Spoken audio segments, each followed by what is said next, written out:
Every story has two sides, the one that you're told and the one that's hidden. Welcome to Twisted Storytimes.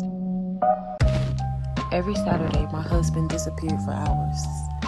Same excuse, basketball with Malcolm. Same calm tone, same routine, same lie. And every Saturday, my son went with him. I thought it was bonding. I was wrong. One night, my son looked at me and said something that didn't sit right.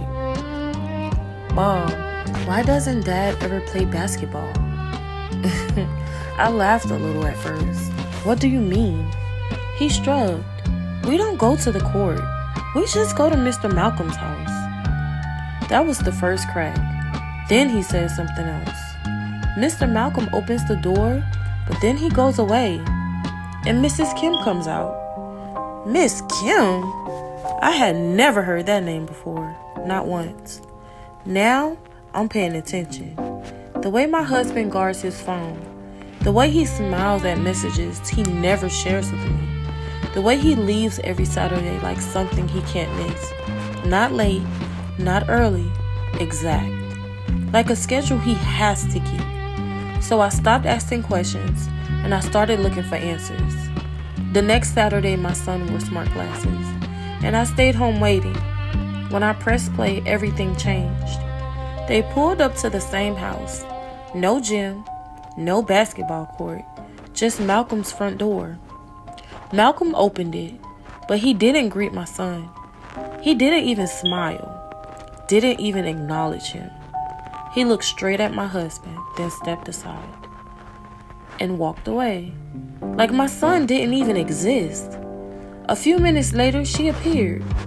Kim, confident, comfortable, too familiar. She walked up to my husband and handed him a drink without even asking.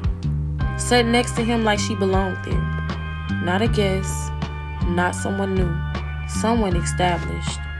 Then I saw it, the bracelet, the same one Malcolm had on at the door, the watch, the same tattoo on the wrist. My heart dropped. That wasn't two people. That was one life split in two. They didn't stay in the living room long. They walked down the hall together, into the same room. And the door closed, locked. My son stayed behind, alone. Like this was normal. Like this had happened before. After a while, curiosity got the best of him. He walked down the hallway, slow and quiet. The door wasn't fully shut, and through the small crack he heard voices. Malcolm's voice, but softer, different. Then my husband said, "You look better every time I see you." I paused the video because at this point, I already knew. That wasn't confusion. That wasn't misunderstanding. This was a secret, a double life, and I needed to see it for myself. The next Saturday, I followed them. Didn't call, didn't text, didn't warn him. I pulled up to the same house, walked to the door, and knocked. Hard. A few seconds passed and the door opened, and there stood my son. His face dropped. "Mom, you weren't supposed to come." My stomach turned because that meant they were already inside. I stepped in, didn't ask permission, didn't say a word. I just walked straight down the hallway, my heart pounding so loud I could hear it in my ears. The door was closed. I grabbed the handle and opened it, and there it was, my husband and Kim together, close enough that nothing needed to be explained. He looked at me, not shocked, not confused, just caught, tired of hiding.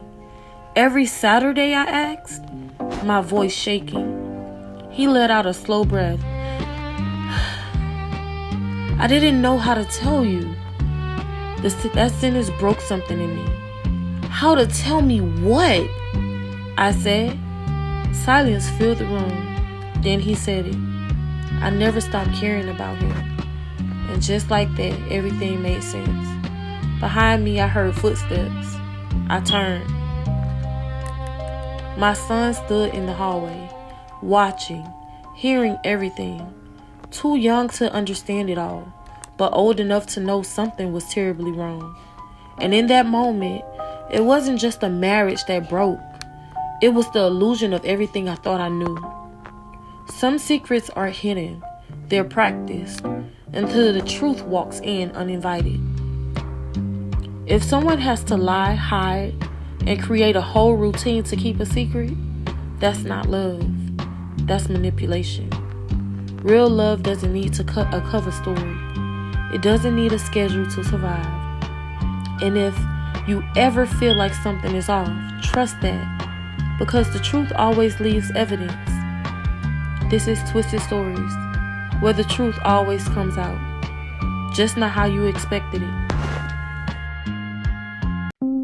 Thank you for turning the pages on this twisted story with us. If you like this content, please like, comment, and subscribe to the channel so you don't miss any posts from us. And remember, every twisted story have a life lesson attached to it, whether good or bad. You can learn from it and also grow. See you guys next time.